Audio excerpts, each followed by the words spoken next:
พี่น้องเริ่มแล้วเนาะสงกรานต์มื้อแรกพี่น้องผู้ใดไกลไปไกลมากกับแวเนี่ยเด้อโหให้แวให้ฮดน้ำเนี่ยเด็กๆถ่าอยู่ดิโอ้น้องทำหัวหน้าทีมกูปาดไผอันนี้ไผอันนี้นะชื่อว่าจังไดเจ้าชื่อว่าไงสบายดีก่อนติสบายดีป้าลุงเร็วเสียงดังฟังสัตว์จืออยู่พี่น้องน้องฟ้าแล้วก็มาเล่นเด้นะเอาแม่นะเมยมาแล้วยังบอกเด้อระวังรถใหญ่เขาเด้ออย่าไปใกล้เด้อรถใหญ่เด้อเด้เอาแม่พันชัยสิมันแม่ช้ามาพี่อย่าเพิ่งจอดด่านนี้ใครก็ห้ามผ่านพี่น้องเช็ดไผผ่านเปียกเนาะสบายดีเด้อพี่น้องสบายดีบัดคู่ทุกคนเนาะสบายดีตอนสายๆพี่น้องจอดผิดยังวะแม่นี่ผู้ทางหลังนี่แม่ทางหลังนี่ผู้ทางหลังมาเด้อนี่เอาแม่โอ้แม่ครับแล่นไปโหดเอาแม่พันชัยโอเอาแม่น่ะโอมีอยู่นะเอาแม่แม่สุสานห่าวขนาดพี่น้องเขาอุตส่าห์มาจากเปียกอยู่ไปแล่นไปโหดเขาไปแล้วเด็กๆไปโหดแลนไปโหดฮอตที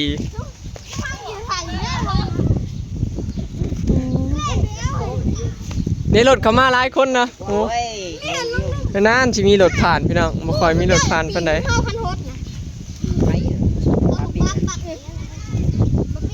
ตุ๊กหัวยังเบิ่งเขาตู่เขาได้จุดขาวหมดเลย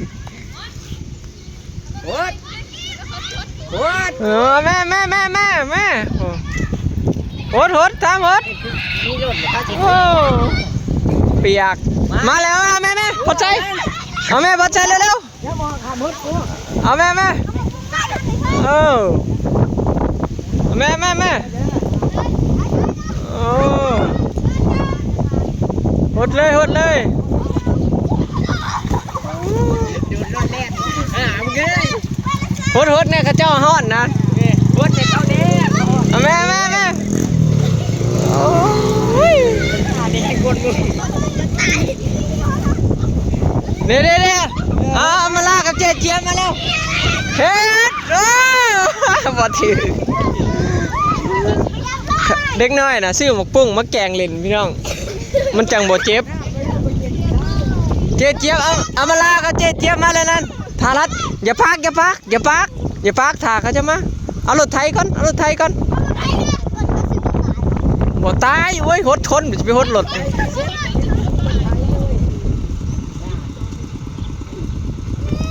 เอามาล่ามาเลยหดเลยเด้อหินแล้วทำอย่าปากเอามาล่ามาจากหดเหตุกติว่าสิบ่ปากพ่อบักหามหดเลย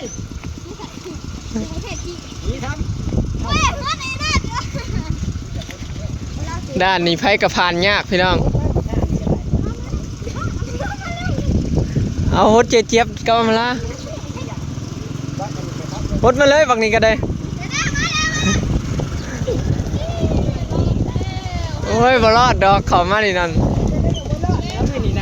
กำลังเตรียมงานพี่น้องเนาะสิเล่นกันสอดช่วงบ่ายเนาะตอนนี้สิกินหมูกระทะก่อนเอาแม่ทางหลังมาเลยนี่นะย่างมาเลย2 คนนี่เอาแม่พูดเจี๊ยบเอาแม่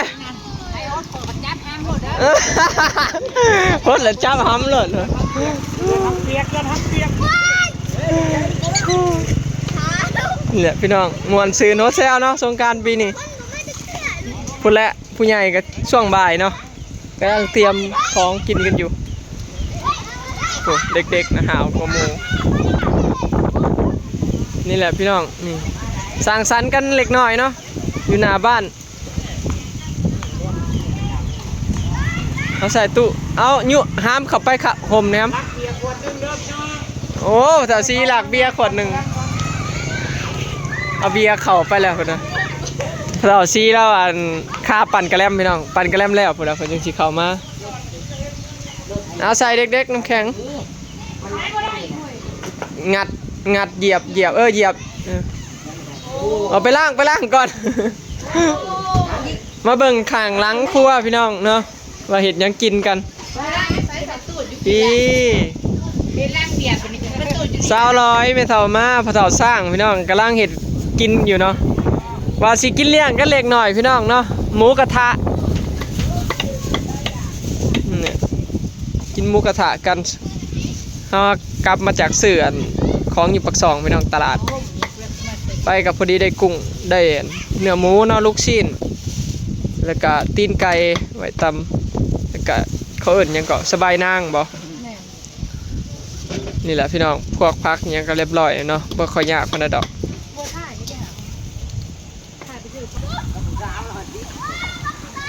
เตรียมล่างทางเด็ก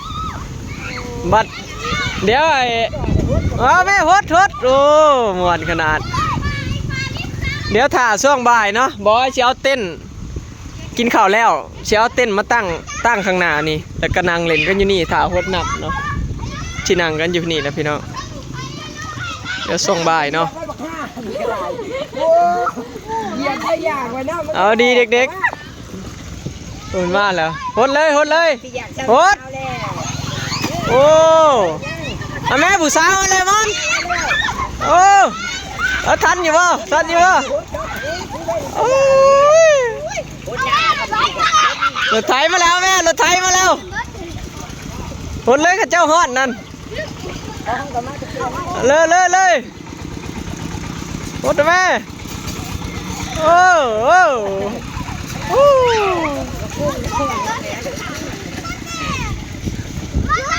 มาอีกแล้ว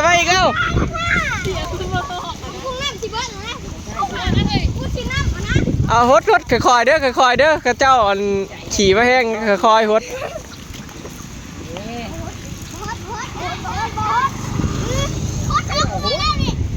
ใช่ใหญ่เลยตีกับโบทั้งตี ส่งกูเปลี่ยน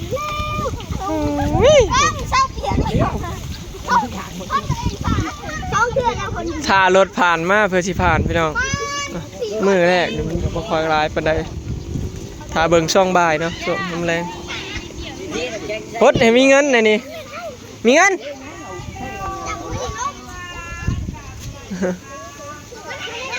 สิพากันนั่งเล่นนั่งกินข้าวอยู่หน้าบ้านนั่นแหละพี่น้องเนาะมันพรมแล้วก็กินข้าวแล้วจังสิมาตั้งวงกันอยู่นี่เนาะสังสรรค์เล็กน้อยแม่ครับแม่เน่บ่ผ่านซ้ำ ต้องหันรถกันหัวเทียนเขาตาย เพราะฉะนั้นเจ้าก็ขี่รถเลาะมากขึ้นลงติ พูดเขาจะขี้คือปุ๊บสาวไล่ได้บ้านอันนึง ว่าเธอสาวหลายๆสิอุดมไซน่ะบ้านพ่อต้นอะไรสาวสำหน่อย เลือดตายจีเว้ย ขี่รถไปรถมาดิขี่ขึ้นแล้วก็ขี่ลงแล้วก็ขี่ขึ้นอยู่เสีย ก็รถตายรถกระจายวันนี้แท็กซี่น้ำมันบ้านเราอยู่เมื่อเขาบอก นี่แหละพี่น้องเนาะเด็กๆห่าวกโมสรุปถ้าเบิ่งว่าปีนี้สิคือขึ้นคือปีก่อนบ่พี่น้องปีแล้วนี่ก็ม่วนอยู่เนาะระวังรถใหญ่เด้อรถใหญ่น่ะบ่ต้องฮดเขาก็อย่าคันบ่มีคนทางหลังรถน่ะอย่าไปแล่นออกเด้อเอาตำ เขามาจะชวนเรา กี่หน้าเขาไปชนหน้า นี่แหละพี่น้อง เขาไปชนหน้าหมดเขาที่ไปให้ คิดแล้ว ท่าแล้วตั้งด่านท่าแล้วผู้ใดอยู่บ้านใกล้เฮือนเคียงก็ผ่านไม้ฮดเนี่ยเด้อพี่น้อง ทางผ่านไม้ท่าใบแก้มเนี่ยบ่บ้านไปได้ไหมผู้บ่าวน้อยนี่เจ๊ไปไหมพอได้ใบแก้มด้วยนะโอกาสบ่ได้มีบ่อยๆได้ปีหนึงมีเทื่อเดียวเลย ท่านเคยถึงเวลาเลย ยังบ่อย่าไปยิ้มใส่ผู้บ่าวได้ซะนะ อันยิ้มหวานบ่ดูลืมบ่พี่น้องจื้ออยู่ยิ้มหวานแล้วเจ้ามาแล้วนี่พอใจ ลำแอว บ่ถือจ่อยโอ้ย ฉันน่าจะขี้เลือดไก่แล้วสิ อันนี้ไม่เหรอดังเพราะอยากฮักเลย ดังพอยังหัก ทำพ่ายท ไปมาแล้วบ่ได้ฮดเขาหลอกแหลนตำกันเล็กน้อยชุน นอนขาโคตร ญาติแต่บ่ได้ฮด คนที่ขี่รถผ่านก็บ่ได้มี ฮดเปิดฮดน้ำก้นเขามันก็บ่ถึกแหละเนาะฮดอันทั้งหน้าลัดไว้ติเขาขี่มาแล้วก็ฮดลัดหน้าเลยกับเขาก็ขี่อันนั้นแหละเนาะพอนไซกับซิมอนน่ะมาตั้งแต่เช้าๆพี่น้องมาถ่าเล่นน้ำ คนเล่นน้ำก็ล้างหลาวจ้ะ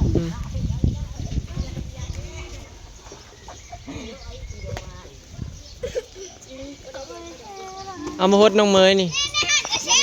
พรชัยเอามาฮด จังเฮ็ดงานเฮาน่ะ เอามาฮดมาทากิ๊กแป้งใช่นี่ คนบ้านเดียวกัน คือมาหน้าขาวจุดพูนแท้เลยนี่ฮะ บ้านเดียวกัน โคตรร้ายแล้วแป้งเขาสิออกว่าดูข้าวมัน โอ้ อื ก็ มโบกหน้ามาหนาๆบ่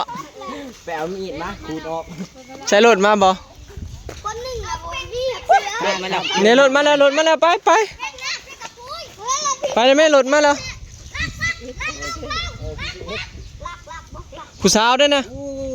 ป้าแป้งป้าแป้ง ผู้สาวป้าเอ้ยบ่าวฟ้าเพิ่นผู้สาวป้าแป้งเพิ่นน่ะผู้จักผู้สาวอีก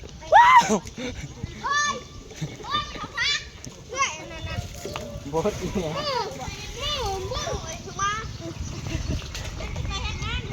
แว่อาบน้ำกันไปยังไม่เท้า จะคันว่าอะไรกูได้คันคัน มึงเอาป้ายมาเขียนเลยเดี๋ยวเขาเจาะ เอาเสื้อให้มาจอด